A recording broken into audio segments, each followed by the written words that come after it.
Kade sebo. Ndaba nakoso. Amanya go. Manya Kiza David. Ani? Kiza David. Kiza David. Sebo. Okolera wano ina mungona. Nze nkolera waggulu nabweru nansana. Nabweru nansana. Amawulire g'omukulu pastor waffe Bugingo gakusanzeewa. Amawulire nze ngasanze wano ku makya nga mpitawo. Bangamba bakubiddewo amasasi pastor Bugingo.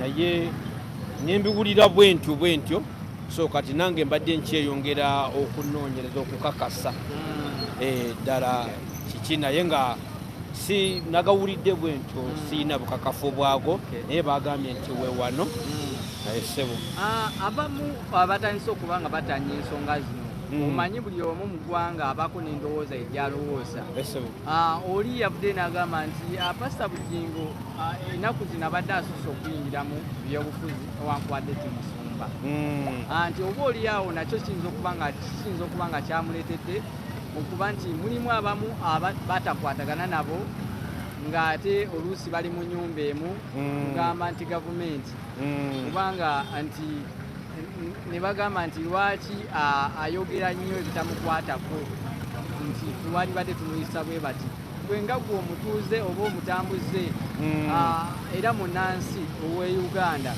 oyinza kutyanya otya ensonga ezo kubanga nti bagamba ekimuleetedde nti ayingidde nnyo ebyobufuzi ate nga musumba sijja kukyogerako nnyo olw'ensonga nti nze pastor Bugingo ntera muwulira nnyo mu njiri so kati ekyobufuzi omanyi omuntu aba waddembe okubeerako nekyawagira oba nekyayagala so kati ekyo sijja kigenda kiwanvu naye ate abalowooza okuba nga basobola okukola bwe batyo oba okumutuusako ekintu ng'ekyo si kirungi nze nkivumirira nze nga nze Kiza David.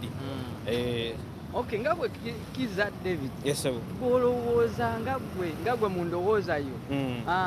Ki ekyaleetereza pastor Bugingo emmotoka egisindira amasasi n'okutuuka omuvuzi we okuva mu bulamu bw'ensi kubanga kigambibwa nti ye driver teyalutonze. Kakati sisobola kulimba nti basinziridde ku kino naye nze kyemmanyi nti mu Uganda muno naddala ebintu ebyamasasi byobize bibaawo so kati ndowooza bakifudde ng'ekyokulwanyisa simanyi kubanga emmundu zibeera mu gavumenti naye bano abasobola okuba nga batuusa ku basumba baffe obuzibu bo ate bo bazijjawa so mu ngeri ng'eyo siina kyenkimanyiko kiwanvu naye byonna ebyabaddewo ayamusoro. Okay.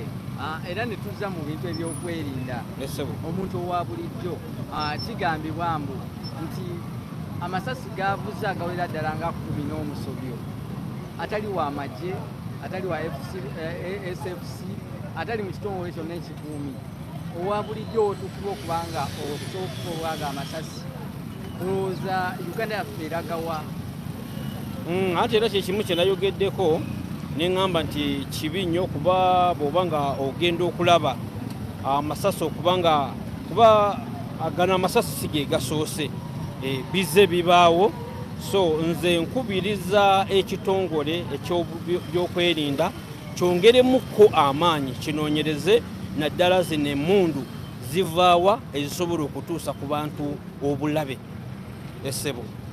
Baka ki bw'oyinza okuba eri pastor Bugingo ne famire ye mu mbeera gy'alimu asaako ne famire ye wamu n'endiga zezimugoberera?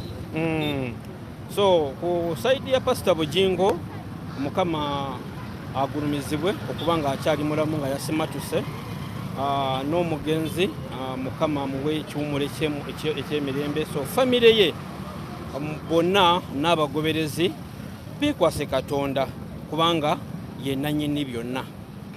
Essebo sigadde nze Kiza David omutuuze w'e Nansana. Essebo okozi naawe obadde ozze kweroleraku olabe embeera nange mbiwulidde ko nze nedda nange kaneetuukireyo ndabe. Essebo tweyanza lwendowoozayo olw'okuba nga ate otuwa mukulu oba omukalakaasa ogamba otya